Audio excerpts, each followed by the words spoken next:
नमस्कार साथियों, मैं कैलाश चौधरी आप सबका स्वागत करता हूं। केस क्लासेस के अंदर अपन पढ़ रहे हैं रीड के लिए इंफॉर्मेशन टेक्नोलॉजी का एक पार्ट जो कि आपके सिलेबस के अंदर इंक्लूड है। ठीक है, अपन इंफॉर्मेशन टेक्नोलॉजी के अंदर अपना जो सिलेबस है वो डिफाइन किया गया है 4 टॉपिक के अंदर। उनके अंदर पहला टॉपिक है सूचना प्रौद्योगिकी के आधार और सूचना प्रौद्योगिकी के उपकरण। ये 2 टॉपिक है, इनसे आपके नंबर ऑफ क्वेश्चंस आएंगे, वो आएंगे आपके 7 से 8। इनके एमसीक्यू क्वेश्चंस होते हैं, वो भी अपन जल्दी स्टार्ट कर रहे हैं। यहाँ से हो सकता है कि आपका 1 क्वेश्चंस आए या हो सकता है कि आपका यहाँ से 2 क्वेश्चंस आ जाए। इससे ज्यादा यहाँ से क्वेश्चंस नहीं बनेगा। तो आपको मेजर जो फोकस करना है वो इन 2 टॉपिक पे करना है, क्योंकि आप कोई भी पेपर उठा के देखोगे इन 2 टॉपिक से ही ज्यादातर क्वेश्चंस आते हैं। तो आज अपन स्टार्ट करते हैं कंप्यूटर का पहला टॉपिक, जिसका नाम है कंप्यूटर का जनरेशन की कंप्यूटर धीरे धीरे अपने आप में कैसे विकसित होता गया। तो अपन देखते हैं कि फर्स्ट जनरेशन कब तक का माना जाता है। पहली चीज यही याद रखनी है, फर्स्ट जनरेशन माना जाता है 1945 से 1960 तक। कहीं पर भी एग्जैक्ट डेट नहीं लिखी हुई है, आपके एनसीईआरटी के अंदर भी ये डेट जो है वो एग्जैक्ट नहीं मिल पा रही है। ठीक है, तो इसके अंदर अपन देखते हैं कि प्रथम पीढ़ी के जो कंप्यूटर थे उनके अंदर क्या होता था, बैच प्रोसेसिंग ऑपरेटिंग सिस्टम होता था। तो पहली चीज ये होती है कि ऑपरेटिंग सिस्टम क्या होता है, जो यूजर को हार्डवेयर का एक्सेस प्रोवाइड करवाता है वो आपका क्या कहलाता है, ऑपरेटिंग सिस्टम कहलाता है। जो यूजर को हार्डवेयर का एक्सेस प्रोवाइड करवाता है वो ऑपरेटिंग सिस्टम कहलाता है। अब अपन देखते हैं कि ये बैच ऑपरेटिंग सिस्टम क्या होता है। जब अपन ऑपरेटिंग सिस्टम पढ़ेंगे तो इन चीजों को डिटेल से पढ़ेंगे। तो बैच ऑपरेटिंग सिस्टम कब पॉपुलर था, 1960 के आसपास में था जो बैच ऑपरेटिंग सिस्टम काफी पॉपुलर था। इसके लिए अपन क्या करते थे, इनपुट के लिए क्या करते थे, पंच कार्ड का यूज करते थे इनपुट और आउटपुट के लिए। ये क्वेश्चंस भी आपका बहुत बार आया हुआ है। पंच कार्ड, पेपर टेप और चुंबकीय टेप का यूज अपन किसके लिए करते थे, फर्स्ट जनरेशन के अंदर अपन इसका यूज करते थे इनपुट और आउटपुट के लिए। ठीक है, अपन देख रहे हैं कि इस पीढ़ी के अंदर कंप्यूटर प्रोग्रामिंग भाषा के रूप में मशीन कोड का उपयोग करते थे। किसका उपयोग करते थे, मशीन कोड का उपयोग करते थे। अब अपन देख रहे हैं कि बैच प्रोसेसिंग ऑपरेटिंग सिस्टम क्या होता है, इसका थोड़ी सी मैं डेफिनेशन आपको बता कर देता हूं। पंच कार्ड जिसके अंदर जॉब वह ऑपरेशन को सबमिट कर दी जाती थी जो बैच ऑपरेटिंग सिस्टम पर वर्क करेगी। ठीक है, बैच ऑपरेटिंग सिस्टम में अपन जो जॉब करते थे वो सिमिलर काइंड की जॉब करते थे, मतलब एक समान जॉब परफॉर्म करते थे। ऐसा समझ लीजिए कि कोई एक आदमी है जो कंप्यूटर के अंदर एक टास्क परफॉर्म करना चाहता है। टास्क का मतलब होता है एक काम करना चाहता है। मान लीजिए किसी को एडिशन करवाना है कंप्यूटर से, तो पहले के जमाने में ऐसा नहीं होता था कि कोई एक बंदा ही अपना जॉब एग्जीक्यूट करवा सकता है, ऐसा पहले नहीं था। इतना मतलब सुफिशियंट नहीं था अपना कंप्यूटर फर्स्ट जनरेशन का। तो अपन क्या करते थे, ऐसे लोगों को खोजते थे जिनको क्या करवाना है, एडिशन करवाना है। तो ऐसे 10 लोगों को पकड़ के लाते थे और उनको एक साथ उनके जो उनका टास्क था वो अपन कंप्यूटर को देते थे और कंप्यूटर उसको एक साथ परफॉर्म कर लेता था। उसे अपन क्या कहते थे, बैच प्रोसेसिंग ऑपरेटिंग सिस्टम कहते थे। ये डेफिनेशन होती है बैच प्रोसेसिंग ऑपरेटिंग सिस्टम की। थोड़ा सा याद रखना आप, आगे अपन ऑपरेटिंग सिस्टम पढ़ेंगे तो बैच ऑपरेटिंग सिस्टम को डिटेल से और पढ़ने वाले हैं। अब देखिए आगे आप नेक्स्ट स्लाइड पे देखिए आप कि आपको यहाँ पे क्या दिख रहा है, ये वैक्यूम ट्यूब दिख रही है। ये वैक्यूम ट्यूब होती थी और फर्स्ट जनरेशन के जो कंप्यूटर होते थे उसके अंदर बहुत सारी वैक्यूम ट्यूब लगी हुई होती थी, जिससे कि इतनी ज्यादा हीट होती थी, इतनी ज्यादा हीट पैदा होती थी कि वहां पर इंसान का रहना बहुत मुश्किल था। तो उसके लिए अपन को एयर कंडीशनर वगैरह यूज में करना पड़ता था। ये बहुत ज्यादा कॉस्टली होता था, इसका मैनेजमेंट बहुत मुश्किल होता था। यहाँ पर जो मतलब जो पैसे की खपत थी वो भी बहुत ज्यादा होती थी। धीरे धीरे अपन ने क्या किया, टेक्नोलॉजी के अंदर चेंज किया, वो भी अपन आगे पढ़ेंगे। आप देखते हो इनको, ये क्या है, एग्जाम्पल है आपके प्रथम पीढ़ी के कंप्यूटर के। पहला एग्जाम्पल है आपका, उसको अपन पढ़ते हैं एनी एक और दूसरा एग्जाम्पल है उसको अपन पढ़ते हैं एडवेक। क्या करते हैं, एडवेक पढ़ते हैं। ठीक है, इतनी चीज आपको समझ में आई होगी। ये था आपका फर्स्ट जनरेशन का कंप्यूटर। अब अपन देखते हैं सेकंड जनरेशन का कंप्यूटर। ठीक है, तो सेकंड जनरेशन के कंप्यूटर का जो टाइम है वो कहां तक है, 1960 से 1965 तक है। ठीक है, डेट वगैरह इतनी ज्यादा आपको याद नहीं रखनी है, सॉरी। अब इसके अंदर क्या होता था, अपन ने देखा था मेरे भाई कि अपने फर्स्ट जनरेशन के अंदर क्या यूज किया था, वैक्यूम ट्यूब यूज की थी।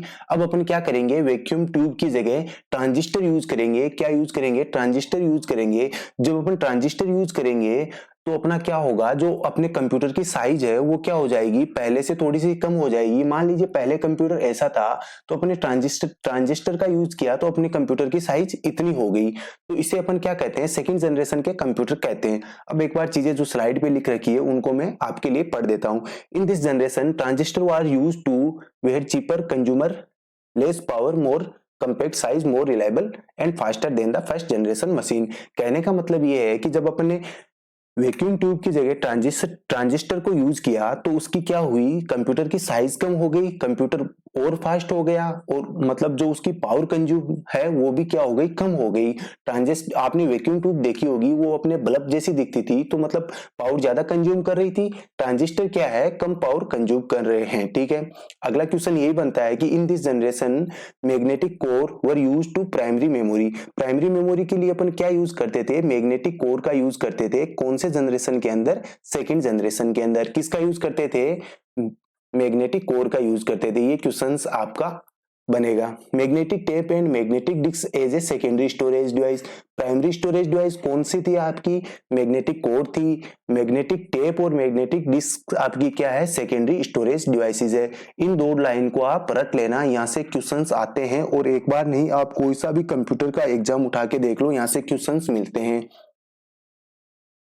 इन this generation assembly language and high level programming language आ गई थी। उसके अंदर कौन सी यूज हुई थी, आपकी फोर्टन यूज हो गई थी, आपकी कोबोल यूज होने लग गई थी। फोर्टन की फुल फॉर्म होती है फॉर्मूला ट्रांसलेशन। ठीक है, और इस कंप्यूटर के अंदर कौन सा बेच processing and multi programming operating system use होने लग गया था। कौन सा ऑपरेटिंग सिस्टम यूज हुआ था यहाँ पर, मल्टी ऑपरेटिंग सिस्टम यूज होने लग गया था। अपन जब ऑपरेटिंग सिस्टम की एक वीडियो पढ़ेंगे उसके अंदर अपन सारे ऑपरेटिंग सिस्टम पढ़ेंगे, मल्टी प्रोग्रामिंग क्या होती है, मल्टीटास्किंग क्या होती है, इन सब चीजों को अपन डिटेल से पढ़ने वाले हैं। मल्टी प्रोग्रामिंग का मतलब बता देता हूं, एक बार थोड़ा सा आपको बता देता हूं कि अपन एक से ज्यादा पीपल्स एक साथ काम कर सकते हैं, उसे क्या कहते हैं, मल्टी प्रोग्रामिंग कहते हैं। इतना सा आप नॉर्मली याद रखना। इसके अंदर याद रखने वाली चीजें क्या है, अपन ने वैक्यूम ट्यूब की जगह क्या यूज किए हैं, ट्रांजिस्टर यूज किए हैं। क्या यूज किए हैं, ट्रांजिस्टर यूज किए हैं। एक तो आप ट्रांजिस्टर को याद रखना। उसके बाद में अपन ने क्या किया, प्राइमरी मेमोरी के रूप में अपन क्या यूज कर रहे थे, मैग्नेटिक कोर यूज कर रहे थे, मैग्नेटिक कोर यूज कर रहे थे। और सेकेंडरी स्टोरेज के लिए क्या यूज कर रहे हैं अपन, मैग्नेटिक टेप और मैग्नेटिक डिस्क यूज कर रहे हैं।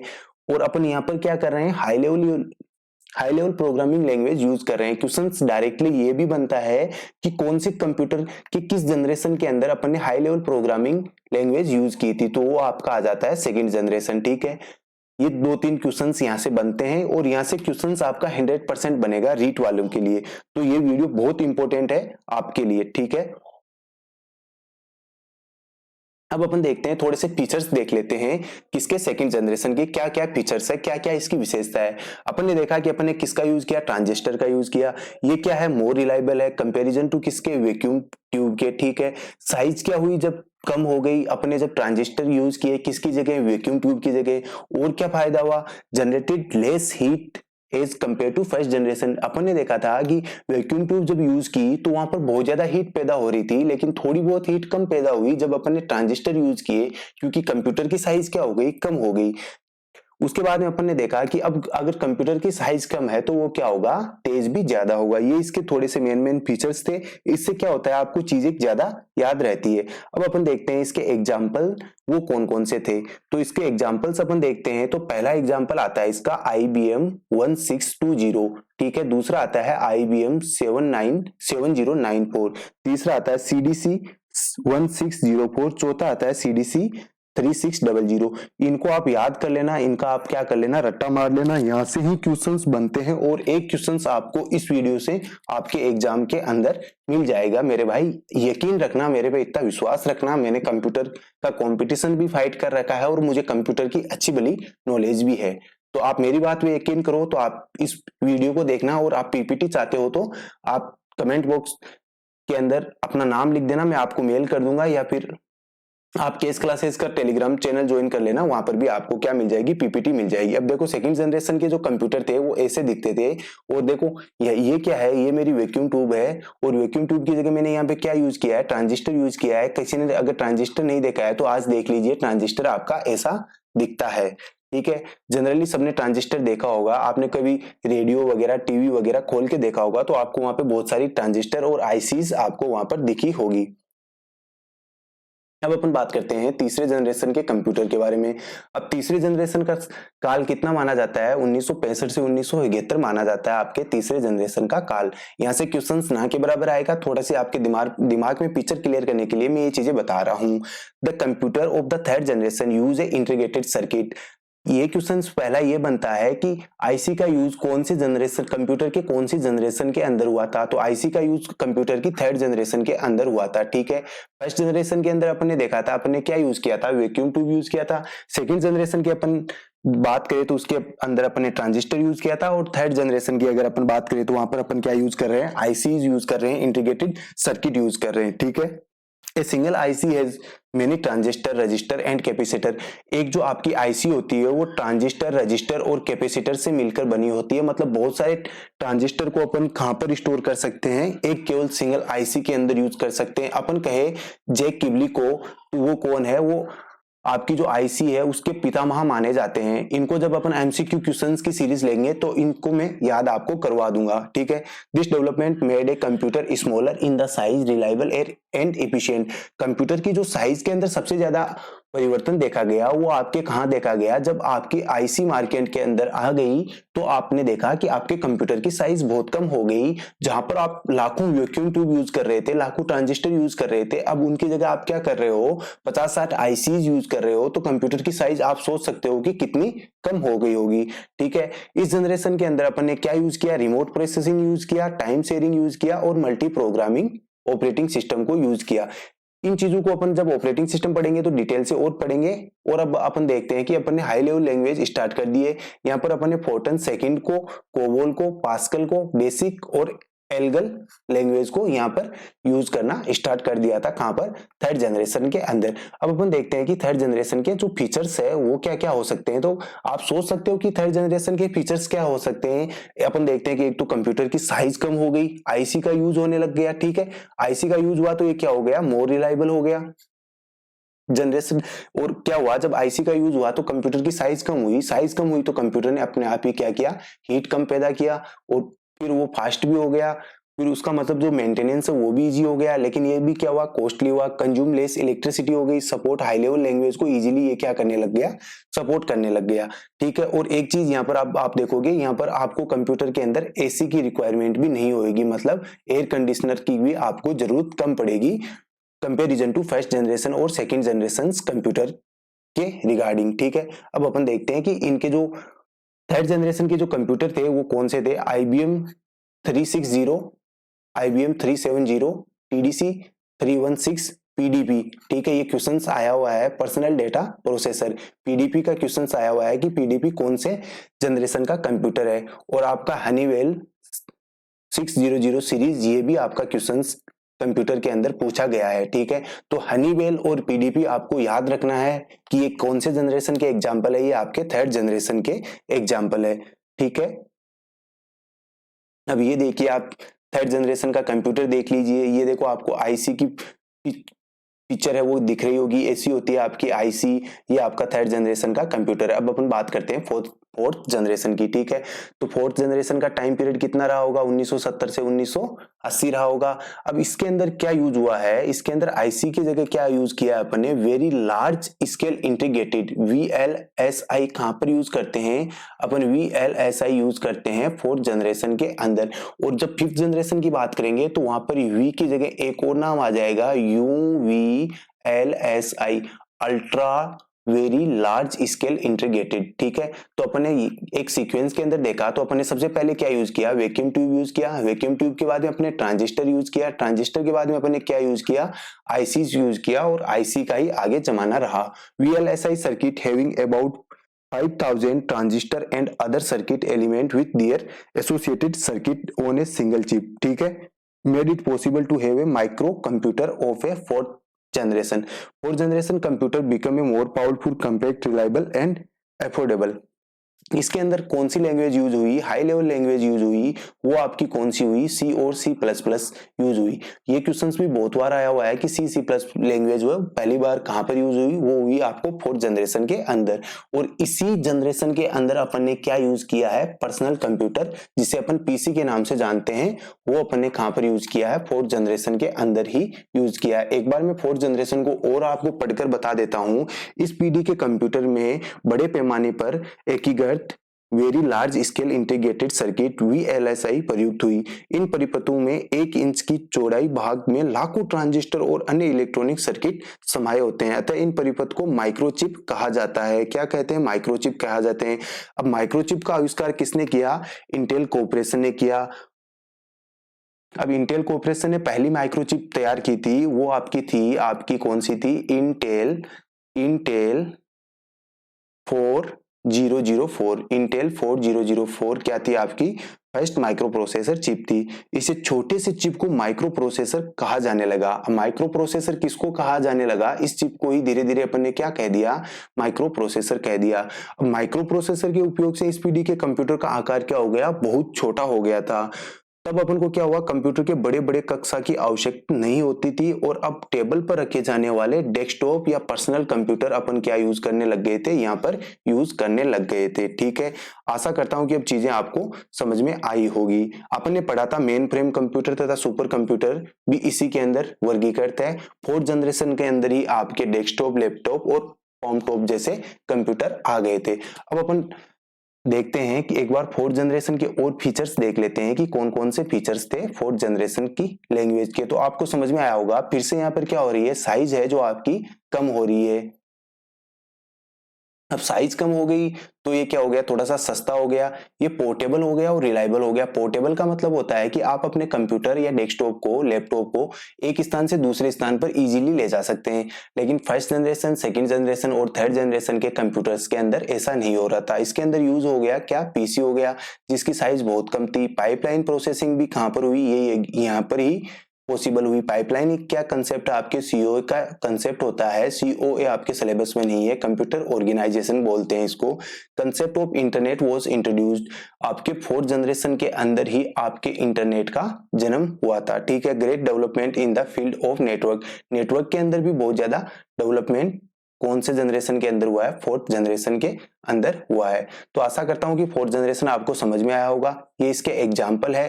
पीडीपी 11 आप याद रखना, ये क्वेश्चन आया हुआ है कि पीडीपी 11 कौन से जनरेशन का कंप्यूटर है। तो ये पीडीपी 11 है वो आपके फोर्थ जनरेशन का है। कैरी 1 जो सुपर कंप्यूटर है, क्राई 1 और cry x MP super computer आपके क्या है, ये दोनों आपके सुपर कंप्यूटर है। सुपर कंप्यूटर भी किसके अंदर आ गए हैं, मैंने आपको बताया था फोर्थ जनरेशन के अंदर आ गए हैं। आपके लैपटॉप भी किसके अंदर आ गए हैं, फोर्थ जनरेशन के अंदर आ गए हैं। ये था आपका फोर्थ जनरेशन। अब अपन देखते हैं फोर्थ जनरेशन का डायग्राम। फोर्थ जनरेशन के कंप्यूटर ऐसे दिखते हैं। ठीक है, अब अपन आप बात कर लेते हैं फिफ्थ जनरेशन के कंप्यूटर्स की। तो फिफ्थ जनरेशन के कंप्यूटर में पहली चीज याद रखना है, फिफ्थ जनरेशन के जो कंप्यूटर होते हैं वो क्या होते हैं, आर्टिफिशियल इंटेलिजेंस सॉफ्टवेयर में बने हुए होते हैं। मतलब फिफ्थ जनरेशन के अंदर ही अपन ने क्या यूज किया है, एआई यूज किया है। जहां अपन आप देखते हैं आप गेमिंग खेलते हो, वो भी क्या है, आपकी फिफ्थ जनरेशन की देन है। अब देखते हैं थोड़ा बहुत फिफ्थ जनरेशन के बारे में। इसके अंदर क्या हुआ, VLSI technology become a ULSI technology, ultra large scale integrated technology, जिसको अपन ने देखा था पिछले वीडियो के अंदर ही।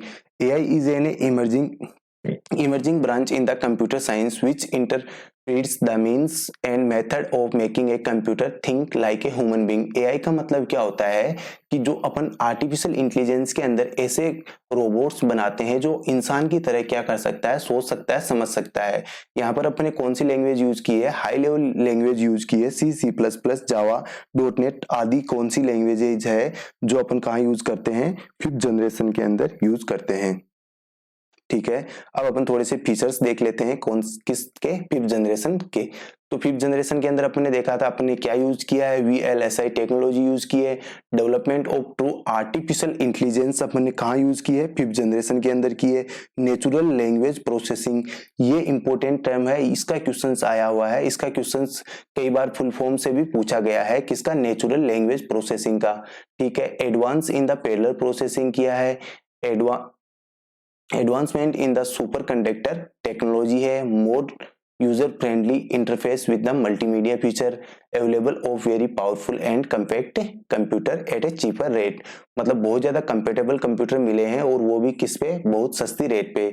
आप देख रहे होगे आजकल 50-60 हजार में एक अच्छा कंप्यूटर आपको मिल जाता है। उसके बाद में AI के जितने भी फीचर है वो कहाँ पर आते हैं, आपके फिफ्थ जनरेशन के अंदर आते हैं, चाहे वो रोबोटिक्स हो, चाहे आपका वो न्यूरल नेटवर्क हो, आपका गेम प्लेइंग हो, या development of expert system to make a decision in a real life situation. Natural language understanding and generation भी आपके किसकी देन है, आपके फिफ्थ जनरेशन और AI की देन है। इनको आप थोड़ा सा याद रखना, ध्यान में रखना चीजें, क्वेश्चंस यहाँ से डायरेक्टली बनते हैं। ये एक बार आप देख लीजिए, आपके फर्स्ट जनरेशन के कंप्यूटर ऐसे थे, सेकंड जनरेशन के कंप्यूटर ऐसे थे, थर्ड जनरेशन के ये थे, और फोर्थ जनरेशन और फिफ्थ जनरेशन के आपको विजिबल हो रहे होंगे।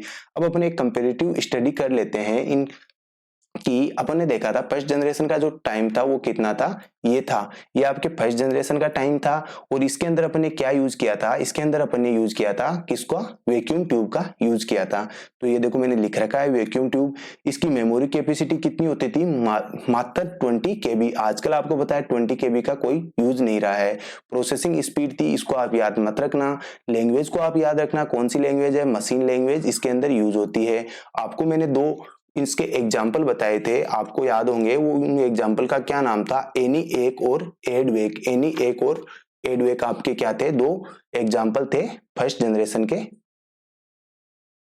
उसके बाद में अपने सेकंड जनरेशन देखा, अपने सेकंड जनरेशन के अंदर क्या यूज किए, ट्रांजिस्टर यूज किए। मेमोरी कैपेसिटी क्या हुई, थोड़ी सी बड़ी, 1 to 8 KB हो गई। उसके बाद में अपन ने यहाँ पे देखा कि असेंबली लैंग्वेज और early high level language FORTRAN, COBOL, ALGOL अपन ने कहाँ यूज की, सेकंड जनरेशन के अंदर यूज की। इसके एग्जांपल IBM 1401 IBM वाली सीरीज अपन ने यहाँ पर डिस्कस की थी। उसके बाद में अपन ने IC का यूज किया थर्ड जनरेशन के अंदर। इसके अंदर जो मेमोरी की कैपेसिटी थी वो कितनी थी, 1 MB थी। 1 MB, इसकी स्पीड क्या हो गई थी, मिलियंस इंस्ट्रक्शन पर सेकेंड। 1 MIPS की फुल फॉर्म भी आप याद रखने ला, वरना मैं आगे इसको और करवा दूंगा। लैंग्वेज कौन सी यूज हुई, C++ यूज हुई। एग्जांपल के अंदर IBM 360 वाली सीरीज याद रखना। फिर अपन ने क्या यूज किए, VLSI माइक्रो प्रोसेसर यूज किए। और इसके अंदर अपन ने क्या यूज किए, magnetic core memory, LSI and VLSI high capacity use कर दिए। ठीक है, हाई लेवल लैंग्वेज यहाँ पर यूज हो गई। पेंटिनियम की सीरीज जो है वो कहाँ पर यूज होती है, फोर्थ जनरेशन के अंदर ही आती है। उसके बाद में थोड़ा सा आइडिया अपन फिफ्थ जनरेशन का ले लेते हैं। इसके अंदर अपन ने क्या यूज किया था, ultra large scale integration technology use की थी। ये क्या होती है, बहुत ज्यादा फास्ट होती है। All the higher language and neural network अपना कहाँ यूज होता है, फिफ्थ जनरेशन के अंदर यूज होता है। उसके बाद में अपन ने देखा था कि आर्टिफिशियल इंटेलिजेंस भी अपने किसका पार्ट है, अपने फिफ्थ जनरेशन का ही पार्ट है। तो आशा करता हूं कि ये टेबल थोड़ी सी आपको समझ में आई होगी, और जनरेशन का जो क्वेश्चंस है वो इस वीडियो से बाहर नहीं जाने वाला है। अब अपन एक नए चैप्टर की शुरुआत करते हैं। आपकी एनसीईआरटी के अंदर भी यही डायग्राम मिलेगा, और कोई स्टूडेंट अगर एनसीईआरटी पढ़ रहा है तो उसके अंदर और मेरे कंटेंट के अंदर ज्यादा फर्क नहीं मिलने वाला है। ठीक है, तो ये है computer block diagram working process. ठीक है, कंप्यूटर के अंदर अपन ने क्या दिया, कोई इनपुट दिया और अपन को क्या मिल गया, कोई आउटपुट मिल गया। ठीक है, अपन ने इनपुट के रूप में क्या दिया, मान लीजिए आपने एडिशन करवाया 2+2 का, तो आपको आउटपुट क्या मिल गया, 4 मिल गया। अब ये सारा प्रोसेस कौन करता है, ये सारा प्रोसेस करता है सीपीयू। सीपीयू को अपन क्या कहते हैं, कंप्यूटर का दिमाग कहते हैं। किसको, सीपीयू को कहते हैं। और कंट्रोल यूनिट को क्या कहते हैं, सीपीयू का, कंप्यूटर का मैनेजर किसे कहते हैं, कंट्रोल यूनिट को कहते हैं। यहाँ पर क्या क्या लगा हुआ होता है, एक सीपीयू के अंदर एक होती है कंट्रोल यूनिट होती है, एक ऑर्थोमेटिक और लॉजिक यूनिट होती है। ऑर्थोमेटिक के अंदर अपन एडिशन, सब्ट्रैक्शन ये सब चीजें करते हैं। और उसके बाद में एक मेमोरी यूनिट होती है जिसके अंदर अपन क्या करते हैं, डाटा को स्टोर कर लेते हैं। कंप्यूटर का ब्लॉक डायग्राम आप इस तरह से याद रखो कि आपने क्या दिया, कुछ इनपुट दिया तो आपको क्या मिल गया, आपको मिल गया आउटपुट मिल गया। अब इनपुट से जो आउटपुट मिलता है इसके अंदर एक प्रोसेस होती है, उसको कौन करता है, उसको आपका सीपीयू करता है। सीपीयू के अंदर मेनली तीन चीजें होती है। एक आपका कंट्रोल यूनिट होता है जो हर चीज को कंट्रोल करता है, इसलिए कंप्यूटर का मैनेजर किसको कहा जाता है, कंट्रोल यूनिट को कहा जाता है। इसके अंदर एक आपका ऑर्थोमेटिक और लॉजिकल यूनिट होती है जिसके अंदर आप ऑर्थोमेटिक और लॉजिक ऑपरेशन कर सकते हैं। और इसके अंदर एक मेमोरी यूनिट होती है जिसके अंदर आप क्या कर सकते हैं, डाटा को स्टोर कर सकते हैं, डाटा को परमानेंट सेव कर सकते हैं। आशा करता हूं कि इतनी चीज आपको समझ में आई होगी। अब अपन इन चीजों को एक एक करके और देखते हैं। अपन ने तीन पार्ट देखे हैं, सिस्टम यूनिट, इनपुट यूनिट और आउटपुट यूनिट, किसकी, कंप्यूटर के आर्किटेक्चर की, कंप्यूटर के ब्लॉक डायग्राम की। अब अपन देख लेते हैं सिस्टम यूनिट के बारे में। तो आप में से अगर किसी ने पहले सिस्टम यूनिट पढ़ रखी होगी तो कोई मुझे बता देगा कि सिस्टम यूनिट का मतलब क्या होता है, वरना मैं आपको सिस्टम यूनिट के बारे में बताने की कोशिश करता हूं। ये कंप्यूटर का मुख्य भाग होता है। मेन चीज पहली लाइन आप यही याद रखना, जिसमें क्या होता है, आपका सीपीयू होता है, ठीक है।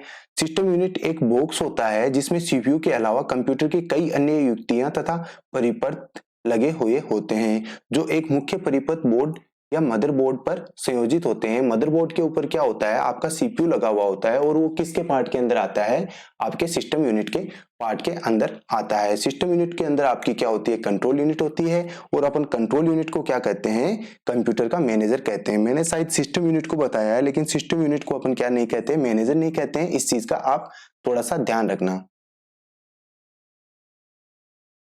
अब अपन पहली चीज पढ़ते हैं, सीपीयू। सीपीयू को क्या कहते हैं, कंप्यूटर का ब्रेन कहते हैं। क्या कहते हैं, सीपीयू को कंप्यूटर का ब्रेन कहते हैं। ये क्वेश्चन हजारों बार पूछा गया है कि कंप्यूटर का दिमाग किसे कहते हैं, सीपीयू को कहते हैं। CPU perform all type of data processing operation. जितने भी डेटा को प्रोसेस करने का काम है वो आपका कौन करता है, वो आपका सीपीयू करता है। It store data, intermediate result and instruction, ठीक है। It controls the operation of all parts of computer. जितने भी कंप्यूटर्स के ऑपरेशन होते हैं उनको कौन कंट्रोल करता है, आपका सीपीयू कंट्रोल करता है। आशा करता हूं कि सीपीयू के बारे में आपको सारी चीजें समझ में आई होगी। सीपीयू के मैंने तीन भाग बताए हैं। एक बताया मैंने आपका कंट्रोल यूनिट बताया है, एक मैंने आपको ऑर्थोमेटिक लॉजिक यूनिट बताया है, और तीसरा मैंने मेमोरी बताया है। तो अपन देखेंगे अब कंट्रोल यूनिट क्या होती है उसके बारे में। तो एक बार चीजों को धीरे धीरे आप रिकॉल करते रहिए, आपका कोई भी क्वेश्चंस यहां से बाहर नहीं जाएगा, ये मेरी आपसे गारंटी है। अब अपन देखते हैं नेक्स्ट स्लाइड की ओर। सीपीयू की जो तीन कंपोनेंट होते हैं मैंने आपको अभी अभी बताया है, उसके अंदर पहला आता है मेमोरी स्टोरेज यूनिट, दूसरी आती है कंट्रोल यूनिट। मैंने अभी आपको सिस्टम यूनिट को बताया होगा शायद मैनेजर, लेकिन अपन कंट्रोल यूनिट को क्या कहते हैं, कंट्रोल यूनिट को सीपीयू का, कंप्यूटर का मैनेजर कहते हैं, और कंप्यूटर का दिमाग कहते हैं आपके सीपीयू को, और कंट्रोल यूनिट को कंप्यूटर का मैनेजर कहते हैं, ठीक है। एलयू का मतलब होता है ऑटोमेटिक लॉजिक यूनिट होता है। यहाँ से आपको फुल फॉर्म भी पूछे जा सकती है। अब इन अपन तीनों पार्टों को एक एक करके पढ़ते हैं। तो देखो ये आपका क्या है, सीपीयू है, जिसके अंदर क्या क्या लगी हुई है, आपकी मेमोरी यूनिट लगी हुई है, आपकी कंट्रोल यूनिट लगी हुई है, और आपकी ऑर्थोमेटिक और लॉजिक यूनिट लगी हुई है। इन सब से मिलकर आपका क्या बना है, सीपीयू बना है। तो क्या सीपीयू के पास इंटरनल मेमोरी होती है, ये क्वेश्चन पूछा गया है। सीपीयू के अंदर हाँ बिल्कुल इंटरनल मेमोरी आपके सीपीयू के अंदर होती है, ठीक है। अब अपन धीरे धीरे इन चीजों को सीखते हैं। सीपीयू के अंदर इंटरनल मेमोरी होती है, जी हाँ बिल्कुल सीपीयू के अंदर इंटरनल मेमोरी होती है। The unit can be store instruction. जो भी अपन इंस्ट्रक्शन देते हैं, जो भी अपन कंप्यूटर के अंदर कुछ देते हैं डेटा, उसे अपन क्या कहते हैं, इंस्ट्रक्शन कहते हैं, या उसको अपन प्रोग्राम कहते हैं। Data and intermediate result, this unit supplies the information to other unit of the computer when it needed. Memory का काम क्या होता है, सीपीयू जो प्रोग्राम मांगता है उसको मेमोरी मेमोरी अपने आप में स्टोर करके रहती है। मान लीजिए सीपीयू कुछ स्टोर करना चाहता है मेमोरी के अंदर, और कुछ डेटा मेमोरी से लेना चाहता है, तो मेमोरी ही उसको क्या करती है, स्टोर करके रखती है। सारे डेटा को मैनेज करके कौन रखती है, आपकी प्राइमरी मेमोरी रखती है, जिसे अपन क्या कहते हैं, रैम कहते हैं। और ये क्या होती है, आपकी इंटरनल मेमोरी होती है। रैम की फुल फॉर्म होती है random access memory. All input and output are transmitted through the main memory. जो भी इनपुट और आउटपुट होते हैं वो आपके कहां से गुजरते हैं, आपकी मेन मेमोरी से गुजरते हैं। ये होता है आपके मेमोरी का कंसेप्ट। उसके बाद में अपन देखते हैं कंट्रोल यूनिट। कंट्रोल यूनिट से मेरे को लगता है कि आपके एग्जाम के अंदर क्वेश्चंस बनेगा, तो आप इसको थोड़ा सा गौर से पढ़िए कि कंट्रोल यूनिट क्या होती है। सीपीयू में कंट्रोल यूनिट का बहुत ज्यादा महत्व है। नाम के अनुरूप ही ये कंप्यूटर की सूचनाओं के आदान प्रदान पर, कंप्यूटर के अन्य उपकरणों पर पूरा नियंत्रण रखती है। कंप्यूटर के अंदर सारा काम कौन करता है? कंप्यूटर के अंदर जो भी सारा काम होता है वो आपका सीपीयू करता है, लेकिन जो भी काम को कंट्रोल करता है वो आपका कौन होती है? वो आपकी कंट्रोल यूनिट होती है। ठीक है, ये कंप्यूटर की समस्त आंतरिक क्रियाओं का संचालन करती है। ये इनपुट आउटपुट क्रियाओं को नियंत्रण करती है। इनपुट और आउटपुट होते हैं, उनको नियंत्रण कौन करती है? आपकी कंट्रोल यूनिट करती है। ये मेमोरी से प्रोग्राम पढ़ती है, उनकी व्याख्या करती है तथा एएलयू व मेमोरी में जो भी प्रोग्राम होते हैं उनको एग्जीक्यूट करवाती है। ये एएलयू को ये बताती है कि डाटा मेमोरी में कहाँ स्थित है, क्या क्रिया करनी है तथा प्रक्रिया के पश्चात रिजल्ट है उसको कहाँ संग्रहित करना है। अब इन सबको वो किसके थ्रू करती है? इन सबको वो सिस्टम बस के द्वारा नियंत्रण करती है। यही चीजें इसके अंदर लिखी हुई है। इट डज नॉट प्रोसेस और स्टोर डेटा। कंट्रोल यूनिट है वो कोई भी डेटा को प्रोसेस नहीं करती है और ना ही डेटा को क्या करती है? स्टोर करती है। ये क्या करती है? उन सबको क्या करती है? केवल कंट्रोल करती है। It communicate with input and output devices for transfer of the data और रिजल्ट फ्रॉम स्टोरेज। मैंने आपको हिंदी में भी पढ़ के बताया है, मैंने आपको इंग्लिश में भी पढ़कर बताया है। चीजें वही है कि जो इनपुट आउटपुट को कंट्रोल करे, जो भी कंप्यूटर के अंदर काम हो रहा है उसको कंट्रोल कौन करता है? उसको कंट्रोल करता है आपका कंट्रोल यूनिट। इसीलिए कंट्रोल यूनिट को अपन क्या कहते हैं? कंप्यूटर का मैनेजर कहते हैं। ठीक है, तो आशा करता हूं कि आपको ये चीज समझ में आई होगी कि कंट्रोल यूनिट की जो मेन काम है वो क्या होती है। उसके बाद में अपन पढ़ते हैं एएलयू। एएलयू का मतलब होता है ऑर्थोमेटिक लॉजिक यूनिट। मतलब कहने का ये है कि आपके जो भी अर्थमेटिक ऑपरेशन होते हैं उनको अपन plus, addition, subtraction, multiplication, division और मोड, इन सबको कहाँ होता है? ये सब आपकी एक मेमोरी की यूनिट होती है एएलयू, उसके अंदर होता है। ये यूनिट दो पार्ट से मिलकर बनी होती है। एक इसका ऑर्थोमेटिक सेक्शन होता है जिसके अंदर एडिशन, सब्ट्रैक्शन, मल्टीप्लिकेशन, डिवीजन और मोडलेस हो जाता है। दूसरी यूनिट होती है आपकी लॉजिक यूनिट। लॉजिक यूनिट के अंदर क्या होता है? डिसीजन मेकिंग वाली जो प्रोसेस होती है वो आपकी कहाँ होती है? वो लॉजिक यूनिट के अंदर होती है। जैसे कि आपको कोई दो नंबर के अंदर कंपैरिजन कराना है कि कौन सा नंबर बड़ा है कौन सा नंबर छोटा है, तो ये काम आपका कौन करता है? ये काम आपका करता है एएलयू और सॉरी लॉजिक सेक्शन। ठीक है, उसके बाद में आपने देखा होगा कि आपको एग्जाम के अंदर क्वेश्चंस मिलता है कि what is software and what is hardware. तो मैं एक जनरल टर्म के अंदर बता देता हूं कि हार्डवेयर क्या होता है। कंप्यूटर के अंदर जिन चीजों को अपन क्या कर सकते हैं, छू कर देख सकते हैं, उसे अपन क्या कहते हैं? हार्डवेयर कहते हैं। जो भी कंप्यूटर का पार्ट है उसे आप एक बार छू कर देखिए, अगर आप उसको छू पा रहे हो तो वो आपका क्या है? हार्डवेयर है। एग्जाम्पल के अंदर आप देख सकते हो, आपका माउस देख सकते हो, आपका सीडी या डीवीडी देख सकते हो, आपके स्पीकर देख सकते हो, आपके प्रिंटर देख सकते हो, आपके हेडफोन देख सकते हो, आपका कीबोर्ड देख सकते हो, आपका सीपीयू देख सकते हो। ये सब क्या है? हार्डवेयर है। अब इनको हार्डवेयर को अपन को क्या करना है? यूज करना है। तो हार्डवेयर को यूज करते हैं अपन किससे? सॉफ्टवेयर से। तो उसे अपन क्या कहते हैं? सॉफ्टवेयर कहते हैं। कंप्यूटर के अंदर ऐसे सिस्टम जिनको अपन क्या कर सकते हैं? छूकर नहीं देख सकते, उनको अपन क्या कहते हैं? सॉफ्टवेयर कहते हैं।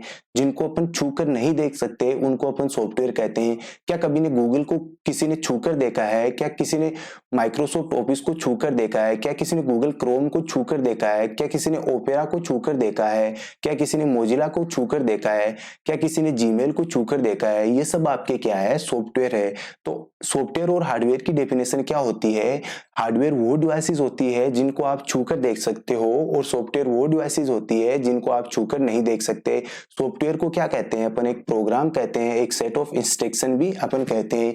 एग्जाम के अंदर आपको इजी क्वेश्चन पूछा जाए तो ये पूछा जा सकता है कि हार्डवेयर क्या होता है। आपको चार ऑप्शन दे देगा कि निम्न में से सॉफ्टवेयर बताइए। उसके अंदर मान लीजिए तीन ऑप्शन दे देगा, कीबोर्ड, माउस और प्रिंटर, चौथा दे देगा गूगल। तो आप कहाँ क्लिक करोगे? आप क्लिक करोगे किस पे? गूगल पे, क्योंकि गूगल आपका क्या है? एक सॉफ्टवेयर है। उसके बाद में देखते हैं हार्डवेयर। हार्डवेयर की डेफिनेशन मैंने आपको बता दी है कि कंप्यूटर हार्डवेयर कंप्यूटर का कोई भाग है जिसे हम क्या कर सकते हैं? इन भागों को छू कर देख सकते हैं। ये प्राथमिक इलेक्ट्रॉनिक उपकरण है जिनका उपयोग कंप्यूटर बनाने के लिए किया जाता है। कंप्यूटर हार्डवेयर के अंदर क्या क्या आते हैं? आपके मेमोरी आती है, प्रिंटर आता है, कीबोर्ड आता है, माउस आता है और आपका सीपीयू आता है। ठीक है। उसके बाद में अपन सॉफ्टवेयर देखते हैं। सॉफ्टवेयर की डेफिनेशन क्या होती है? Software is a set of instruction होता है, ठीक है, जिसका उपयोग कंप्यूटर को संचालित करने के लिए, विशिष्ट कार्यों को एग्जीक्यूशन करने के लिए किया जाता है। ये हार्डवेयर के विपरीत होते हैं जो कंप्यूटर के भौतिक पहलुओं का वर्णन करते हैं। ये होती है आपके सॉफ्टवेयर की डेफिनेशन। सॉफ्टवेयर का मतलब होता है जो हार्डवेयर को चलाता है, वो कौन चलाता है? आपका सॉफ्टवेयर चलाता है, ठीक है। अब सॉफ्टवेयर दो तरह के होते हैं, एक होता है आपका सिस्टम सॉफ्टवेयर, एक होता है आपका एप्लीकेशन सॉफ्टवेयर, एक होता है आपका यूटिलिटी सॉफ्टवेयर, जिसको अपन में लास्ट में पढ़ेंगे। तो सिस्टम सॉफ्टवेयर का मतलब क्या होता है? सिस्टम सॉफ्टवेयर एक प्रकार का कंप्यूटर प्रोग्राम है जिसे कंप्यूटर के हार्डवेयर और एप्लीकेशन प्रोग्राम को चलाने के लिए डिजाइन किया गया है। तो आपके जो सिस्टम सॉफ्टवेयर है वो क्या होते हैं? हार्डवेयर, और जो आपका एप्लीकेशन प्रोग्राम है उसको चलाने के लिए जो यूज होते हैं वो आपके क्या होते हैं? आपके सिस्टम सॉफ्टवेयर होते हैं। सिस्टम सॉफ्टवेयर होते हैं वो सी लैंग्वेज के अंदर लिखे जाते हैं, और सिस्टम सॉफ्टवेयर बहुत इंपॉर्टेंट पार्ट होते हैं आपके कंप्यूटर के। यदि हम कंप्यूटर सिस्टम को एक स्तरित मॉडल के रूप में सोचते हैं तो ये सिस्टम सॉफ्टवेयर हार्डवेयर का उपयोगकर्ता अनुप्रयोग के बीच का इंटरफेस प्रोवाइड अपन को करवाते हैं। इसे अपन क्या कहते हैं? सिस्टम सॉफ्टवेयर कहते हैं, ठीक है। अब अपन सिस्टम सॉफ्टवेयर के बारे में जान चुके हैं कि सिस्टम सॉफ्टवेयर क्या होता है, जो हार्डवेयर और आपके एप्लीकेशन प्रोग्राम को चलाने में क्या करते हैं? मदद करते हैं। उसे अपन क्या कहते हैं? सिस्टम सॉफ्टवेयर कहते हैं। तो आशा करता हूं कि सिस्टम सॉफ्टवेयर आपको समझ में आ गया होगा। उसके बाद में अपन देखते हैं कि सिस्टम सॉफ्टवेयर के कार्य क्या क्या हो सकते हैं। तो आप देखते हो कि सिस्टम सॉफ्टवेयर अन्य सभी सॉफ्टवेयरों को एग्जीक्यूट करता है। सिस्टम सॉफ्टवेयर से ही अन्य सभी सॉफ्टवेयर चलते हैं। ये उपयोगकर्ता तथा कंप्यूटर हार्डवेयर के मध्य क्या करते हैं? रिलेशनशिप स्टेब्लिश करते हैं। वो भी आपके कौन करते हैं? वो आपके सिस्टम सॉफ्टवेयर करते हैं। इनका उपयोग विभिन्न सॉफ्टवेयर को निर्माण के लिए भी किया जाता है। जो डिफरेंट डिफरेंट टाइप के सॉफ्टवेयर होते हैं वो भी किन की मदद से बनाए जाते हैं? सिस्टम सॉफ्टवेयर की मदद से बनाए जाते हैं। कंप्यूटर स्रोत जैसे मेमोरी हो गई, इनपुट और आउटपुट डिवाइसेस हो गई, इनको भी आपका कौन नियंत्रण करता है? आपका सिस्टम सॉफ्टवेयर नियंत्रण करता है। सिस्टम सॉफ्टवेयर के अंदर अपन क्या ले सकते हैं? ऑपरेटिंग सिस्टम भी ले सकते हैं, कुछ प्रोग्रामिंग भाषाएं भी ले सकते हैं, कुछ प्रोग्राम ट्रांसलेटर होते हैं वो भी अपन किसके अंदर ले सकते हैं? सिस्टम सॉफ्टवेयर के अंदर ले सकते हैं। अब अपन चीजों को आगे देखते हैं, वो देखते हैं एप्लीकेशन सॉफ्टवेयर। अब देखते हैं कि एप्लीकेशन सॉफ्टवेयर क्या होते हैं, इनकी डेफिनेशन आपको क्या कहती है। ये विशिष्ट कार्यों में मदद करना, कार्य प्रवाह को सरल बनाने और टीमों के बीच में संचार को बेहतर बनाने के लिए डिजाइन किया गया है। जैसे कि माइक्रोसॉफ्ट सूट है, ऑफिस है, एक्सेल है, वर्ड है, पावर पॉइंट है, आउटलुक है आदि। Internet browser Firefox, Chrome, safari, internet और एक्सप्लोर है।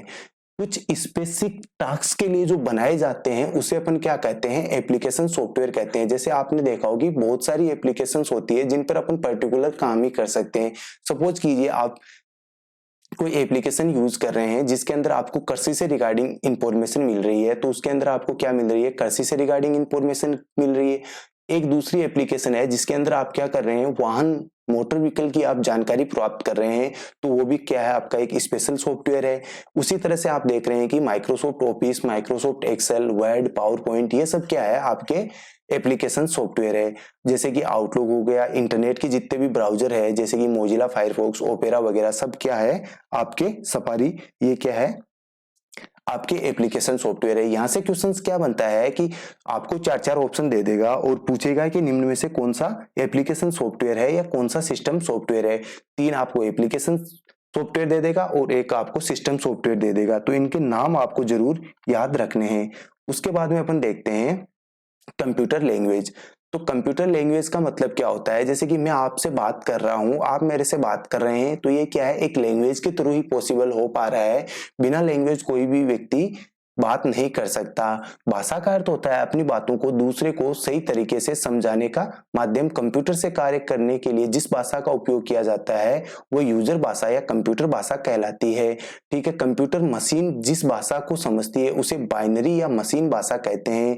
कंप्यूटर जो भाषा समझता है उसे अपन क्या कहते हैं? मशीन लैंग्वेज कहते हैं, या उसे अपन क्या लैंग्वेज, कौन सी लैंग्वेज कहते हैं?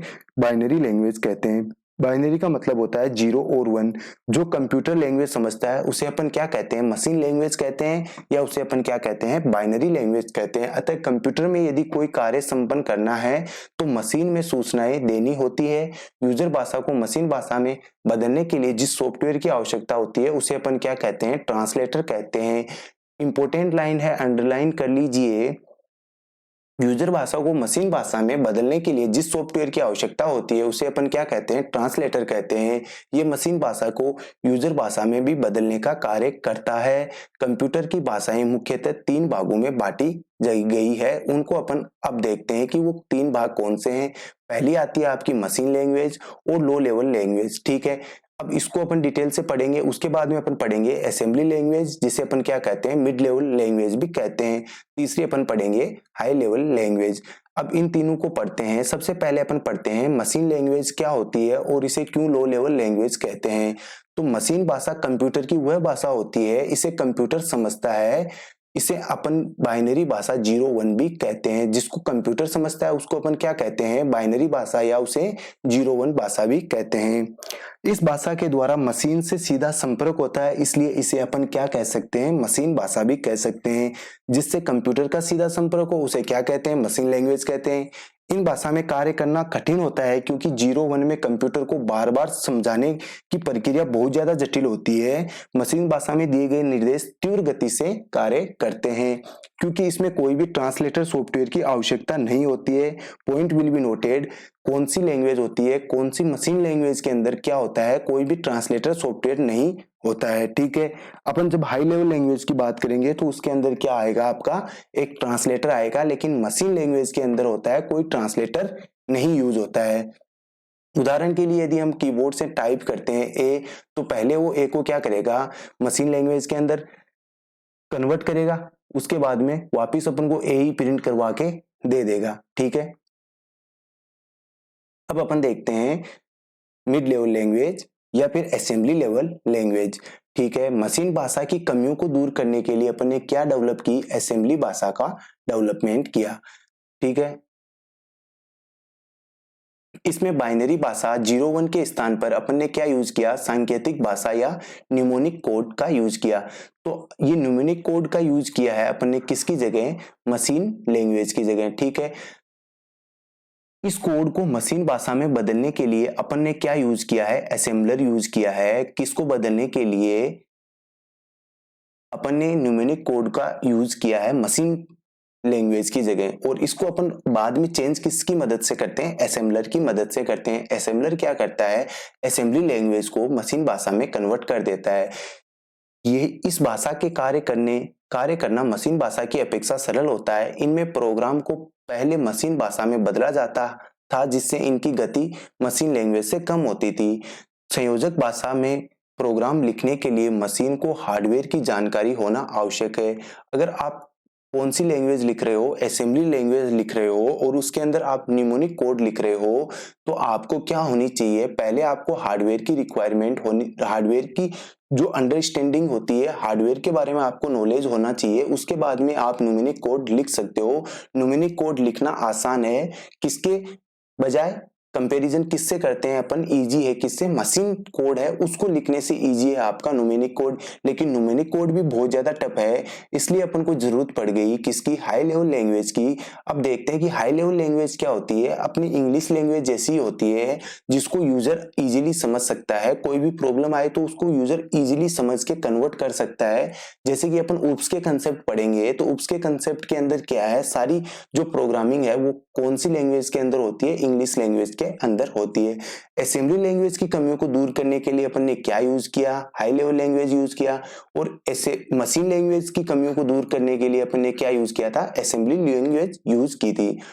उच्च स्तरीय भाषा में अंग्रेजी भाषा के जैसे ही शब्द का उपयोग होता है, जिसमें प्रोग्राम को मशीन भाषा में बदलने के लिए कंपाइलर, इंटरप्रीटर का उपयोग किया जाता है। आजकल सामान्यतः इस भाषा का प्रयोग ही किया जाता है। उच्च स्तरीय भाषा आपकी कौन सी होती है, C++, जावा, ये आपकी क्या होती है,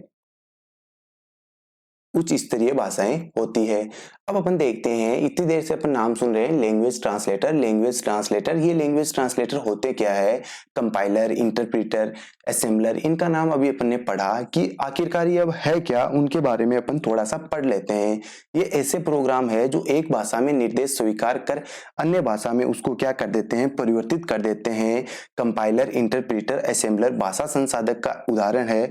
आओ और समझते हैं एक एक करके इनको, ठीक है।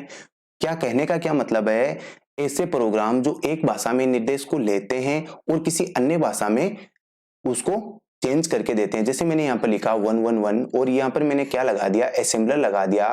तो असेंबलर ने क्या कर दिया, मान लीजिए कि इसका कोड था जो इसको 11 को इसने चेंज करके अपन को दे दिया 333। तो ये क्या हो गया, एक अलग लैंग्वेज हो गई और ये अपनी क्या हो गई, एक अलग लैंग्वेज हो गई। ये क्या है, बीच में क्या लगा है, लगा रखा है अपन ने, लगा रखा है ट्रांसलेटर। मान लीजिए आप कुछ भी, इसको असेंबलर मान लीजिए या आप इसको क्या मान लीजिए, आप इंटरप्रेटर मान लीजिए। अब अपन देखते हैं कि असेंबलर, इंटरप्रेटर और कंपाइलर क्या होता है, इनका मेन पर्पज क्या होता है। पहला आता है आपका असेंबलर। ये क्या करता है, ये इतना सा याद रखना कि असेंबलर का यूज होता है असेंबली भाषा में लिखे प्रोग्राम को मशीन भाषा में परिवर्तित कर देता है। बहुत बार क्वेश्चन पूछा गया है, असेंबलर क्या करता है, असेंबली भाषा को मशीन भाषा में बदलता है या फिर मशीन भाषा को असेंबली भाषा में बदलता है। तो याद रखने का तरीका क्या है, असेंबलर ए से स्टार्ट होता है और असेंबली लैंग्वेज भी किससे स्टार्ट होती है, ए से स्टार्ट होती है। और ये किस में कन्वर्ट होती है, मशीन लैंग्वेज के अंदर कन्वर्ट होती है। तो अपन को एम से याद रखना है कि जब भी सुबह उठो तो आप असेंबलर को याद रखना, मतलब assembly language is converted into the machine language is called a assembler. तो असेंबलर की डेफिनेशन ये होती है कि असेंबलर क्या करता है, असेंबली लैंग्वेज को मशीन लैंग्वेज के अंदर कन्वर्ट कर देता है। अब अपन आगे देखते हैं दूसरा अपना ट्रांसलेटर, उसका नाम है इंटरप्रीटर। अब इंटरप्रीटर का कुछ स्पेशल रोल होता है, इसीलिए अपन को क्या किसकी जरूरत पड़ी, इंटरप्रीटर की जरूरत पड़ी, वरना असेंबलर से ही काम चल रहा था। ये क्या है, भाषा प्रोसेसर है जो उच्च स्तरीय प्रोग्रामिंग भाषा को पंक्ति दर पंक्ति मशीन भाषा में परिवर्तित करता है। उसे अपन क्या कहते हैं, इंटरप्रीटर कहते हैं। कहने का मतलब ये है कि ये जो आपकी हाई लेवल लैंग्वेज है, जैसे कि आपने यहाँ पर कोई सी हाई लेवल लैंग्वेज का कोड लिख रखा है, उसको ये कन्वर्ट करता है। ये क्या करता है, कोड को कन्वर्ट करता है लाइन बाय लाइन। मतलब एक लाइन को पहले कन्वर्ट करेगा और देखेगा कि इस लाइन के अंदर कुछ एरर है, तो इंटरप्रेटर तुरंत यूजर को मैसेज दे देगा कि आपके इस लाइन के अंदर क्या है, एरर है, पहले इस लाइन को चेक कीजिए और मुझे सही करके दीजिए ताकि मैं अगली लाइन पे जा सकूं। उसके बाद में अपन कहाँ जाएंगे, नेक्स्ट लाइन पे जाएंगे। ठीक है, किसी भी पंक्ति में त्रुटि होने पर वह तत्काल प्रदर्शित कर देता है। इंटरप्रेटर द्वारा प्रोग्राम एग्जीक्यूशन के समय प्रोग्राम का मेमोरी में होना बहुत आवश्यक है। ये क्वेश्चन हाल ही में पूछा गया है कि इंटरप्रेटर के अंदर जब इंटरप्रेटर है वो हाई लेवल लैंग्वेज को मशीन लेवल लैंग्वेज में कन्वर्ट करता है, तो क्या उस प्रोग्राम का मेमोरी में होना जरूरी है। तो आंसर होगा जी हाँ, उसका मेमोरी में होना जरूरी है। अगर वो मेमोरी के अंदर नहीं होगा तो क्या होगा, अपना कोड कन्वर्टेड नहीं होगा। अब अपन देखते हैं कंपाइलर। तो कंपाइलर क्या करता है कि आपका कोई भी मशीन लेवल लैंग्वेज का कोड होता है, उसको क्या करता है, कंप्लीटली कोड को कन्वर्ट कर देता है आपके किसके अंदर, मशीन लैंग्वेज के अंदर। ठीक है, इंटरप्रेटर ने क्या किया था, लाइन बाय लाइन एग्जीक्यूट किया था, लेकिन कंपाइलर ने क्या किया है, सारे कोड को एक साथ एग्जीक्यूट कर दिया है। और इसके अंदर क्या होता है, इसके अंदर ये फीचर भी होता है कि आपका प्रोग्राम अगर मेमोरी के अंदर नहीं है तो भी कंपाइल ये कर देता है। चीजों को आप समझ पा रहे होंगे कि इसके अंदर जरूरी नहीं है कि आपका जो प्रोग्राम है वो आपकी मेन मेमोरी के अंदर हो। अगर मेमोरी के अंदर नहीं है तो भी कंपाइलर क्या कर देगा, उस प्रोग्राम को एग्जीक्यूट कर देगा। ये भी क्या है, एक सिस्टम सॉफ्टवेयर है। जितने भी ट्रांसलेटर होते हैं वो क्या होते हैं, सिस्टम सॉफ्टवेयर होते हैं, जिनका उपयोग उच्च स्तरीय प्रोग्रामिंग भाषा को किस भाषा में चेंज करते हैं, अपन मशीन भाषा में चेंज करते हैं। आपका यहाँ से क्वेश्चंस आ सकता है, ये टॉपिक इंपॉर्टेंट है। आज का वीडियो से आपको एक क्वेश्चन आपके एग्जाम में जरूर मिलेगा, चाहे आपका कोई सा भी एग्जाम हो। कंपाइलर पूरे प्रोग्राम को एक साथ कंपाइल करता है तथा विभिन्न त्रुटियों को उनके लाइन नंबर के साथ प्रदर्शित करता है। कंपाइलर द्वारा प्रोग्राम एग्जीक्यूशन के समय प्रोग्राम का मेमोरी में होना जरूरी नहीं है। अपन ने तीन चीजें पढ़ी थी। पहला अपन ने पढ़ा था असेंबलर। असेंबलर क्या कर रहा था, असेंबली लैंग्वेज को किस में कन्वर्ट कर रहा था, मशीन लैंग्वेज में कन्वर्ट कर रहा था। उसके बाद में अपन ने इंटरप्रेटर पढ़ा था, ये भी क्या कर रहा था, जो आपकी हाई लेवल लैंग्वेज थी उसको मशीन लैंग्वेज के अंदर कन्वर्ट कर रहा था। लेकिन ये कैसे कन्वर्ट कर रहा था, ये कन्वर्ट कर रहा था लाइन टू लाइन कन्वर्ट कर रहा था। और इसके अंदर अपन को क्या जरूरत थी, इसके अंदर अपन को जरूरत थी कि अपना प्रोग्राम है वो कहाँ होना चाहिए, अपनी मेमोरी के अंदर होना चाहिए। असेंबलर पढ़ लिया, इंटरप्रेटर पढ़ लिया, अब अपन पढ़ते हैं कंपाइलर। तो कंपाइलर क्या होता है, ये भी आपका मशीन लैंग्वेज में कन्वर्ट करता है किसी हाई लेवल लैंग्वेज के कोड को, लेकिन ये क्या करता है, ये पूरे कंप्लीट प्रोग्राम को एक साथ ही एग्जीक्यूट करता है, लाइन बाय लाइन ये एग्जीक्यूट नहीं करता है, लाइन बाय लाइन ये कोड को एग्जीक्यूट नहीं करता है। और इसके अंदर क्या होता है, अगर आपका प्रोग्राम मेन मेमोरी के अंदर नहीं भी है तो भी ये प्रोग्राम को क्या कर देता है, एग्जीक्यूट कर देता है। ये चीजें थी आपके ट्रांसलेटर से रिगार्डिंग, इससे बाहर क्वेश्चंस आएगा नहीं, इतना आपके लिए मोर देन सफिशिएंट है। उसके बाद में अपन देख लेते हैं यूटिलिटी प्रोग्राम क्या होते हैं। ऐसे प्रोग्राम जो आपके कंप्यूटर की, आपके सिस्टम की क्या करते हैं, रिपेयरिंग करते हैं, उसका मैनेज करते हैं, ठीक है, वो आपका क्या होता है, यूटिलिटी प्रोग्राम होते हैं। ये प्रोग्राम कंप्यूटर के विभिन्न भागों के रख रखाव तथा मरम्मत का कार्य करते हैं, ठीक है। उदाहरण के लिए disk recovery program, data backup program आदि। ये प्रोग्राम समय समय पर कंप्यूटर पर चलकर कंप्यूटर की मेमोरी को गतिशील व अधिक आंकड़े ग्रहण करने के लायक बना सकते हैं। इन सॉफ्टवेयर के द्वारा आवश्यक आंकड़ों का बैकअप बनाकर रख सकते हैं। ये सॉफ्टवेयर कंप्यूटर की किसी न किसी प्रकार की सुविधा प्रदान करते हैं, अतः इन्हें यूटिलिटी सॉफ्टवेयर कहते हैं। इनको यूटिलिटी सॉफ्टवेयर क्यों कहते हैं, क्योंकि ये कंप्यूटर के लिए क्या करते हैं, एक विशेष प्रकार की सुविधा प्राप्त करते हैं। कंप्यूटर का जो इंटरनल स्ट्रक्चर होता है उसके रखरखाव को, उसके मैनेज को कौन करता है, यूटिलिटी सॉफ्टवेयर करता है, यूटिलिटी प्रोग्राम करता है। अब अपन यूटिलिटी प्रोग्राम है उसके काम देखते हैं कि यूटिलिटी प्रोग्राम कौन कौन से हो सकते हैं। आपके कंप्यूटर के अंदर वायरस आ जाता है तो आप क्या करते हो, एंटीवायरस लाते हो, तो आपका एंटीवायरस क्या है, एक यूटिलिटी प्रोग्राम है। डिस्क पर अधिक आंकड़े स्टोर करने के लिए अपन क्या करते हैं, कंप्रेसिंग करते हैं। अपनी अगर डिस्क की साइज कम है और अपना डेटा ज्यादा है तो उसके लिए अपन क्या करते हैं, कंप्रेसिंग करते हैं। तो कंप्रेसिंग भी क्या है, आपका एक यूटिलिटी सॉफ्टवेयर है, ठीक है। फाइलों को बैकअप लेने व बैकअप को पुनः कंप्यूटर में डालने के लिए रिस्टोर करते हैं, वो भी आपका क्या है, यूटिलिटी प्रोग्राम है। हार्ड डिस्क के सही रखरखाव के लिए स्कैन डिस्क यूज करते हैं, वो भी क्या है, आपका यूटिलिटी प्रोग्राम है। हार्ड डिस्क को गतिशील बनाए रखने के लिए डिस्क डिफ्रेगमेंटर का यूज करते हैं, वो भी आपका क्या है, एक तरह का यूटिलिटी सॉफ्टवेयर है।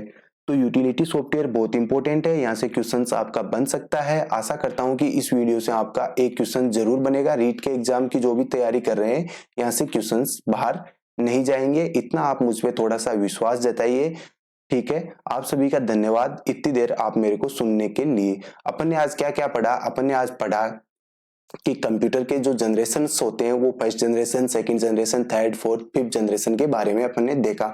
उसके बाद में अपन ने देखा कि सीपीयू कैसे वर्क करता है, लैंग्वेज ट्रांसलेटर क्या होते हैं, इन सब चीजों के बारे में अपन ने देखा कि हार्डवेयर क्या होते हैं, सॉफ्टवेयर क्या होते हैं, और अपन ने इन चीजों को डिटेल से पढ़ने की कोशिश की।